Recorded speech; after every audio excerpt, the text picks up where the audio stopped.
Oke, kita langsung aja bahas topik yang penting banget buat kita semua. Gimana sih cara realistis naikin pendapatan?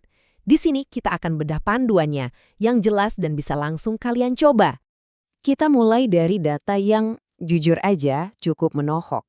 Ternyata 99% orang Indonesia itu tabungannya di bawah 100 juta rupiah. Ini nunjukin apa?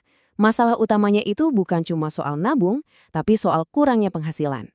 Jadi, yang benar-benar bisa mengubah keadaan itu bukan cuma soal jago ngatur duit, tapi soal ningkatin yang namanya earning power.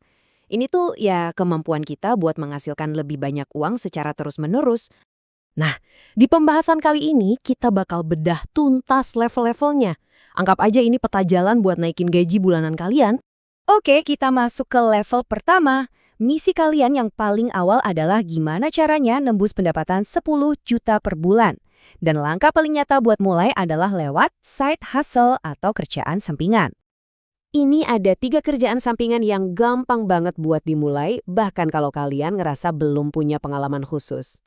Misalnya jadi content crafter. Kalian bisa banget loh belajar bikin pilar konten, bikin skrip, nentuin topik. Semua itu bisa dipelajari online. Dan yang paling penting, permintaan dari brand buat skill kayak gini tuh lagi tinggi-tingginya. Atau nih, kalau akhir pekan kalian biasanya luang, jadi kru event itu cara paling cepet buat nuker waktu dan tenaga jadi duit tambahan. Bayangin, sekali acara bisa dapat 500 sampai 700 ribu. Lumayan banget kan? Nah, ini dia poin yang sering banget kelewat. Jangan pernah lupain lingkungan terdekat kalian. Teman-teman kantor itu sebenarnya adalah pasar pertama kalian manfaatin itu. Mungkin kedengerannya sepele ya, jualan di kantor. Tapi jangan salah, jualan kopi, kue kering, atau bahkan catering makan siang sehat buat teman-teman itu bisa nambah 2-3 juta lagi loh per bulan. Dan coba lihat tabel ini. Ini gambaran jelas banget gimana kalau kita tumpuk beberapa kerjaan sampingan kecil, ternyata secara realistis kita bisa banget nyampe target 10 juta itu. Oke, level 1 udah berhasil. Kalian udah tembus 10 juta. Terus gimana? Nah, sekarang kita masuk level 2. Saatnya kita gedein skalanya dan lihat sampai mana batasnya. Caranya, ya dengan nambahin klien freelance sambil terus jalanin sampingan yang udah ada.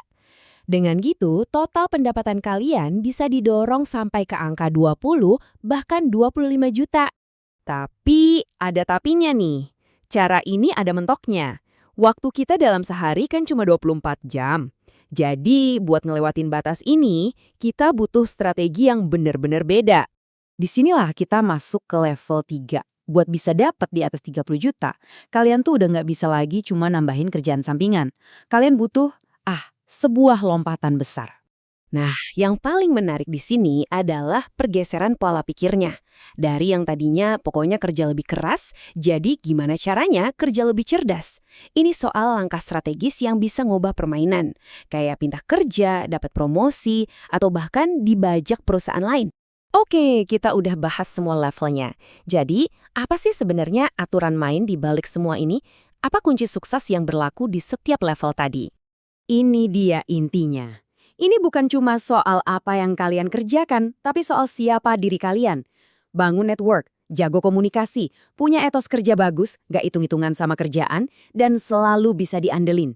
Sifat-sifat inilah yang bikin orang mau kasih kesempatan ke kalian lagi dan lagi. Petanya udah kita beberin semua. Jelas banget kan? Sekarang bolanya ada di tangan kalian. Pertanyaannya tinggal satu, langkah nyata pertama apa yang bakal kalian ambil minggu ini buat mulai naikin level earning power kalian?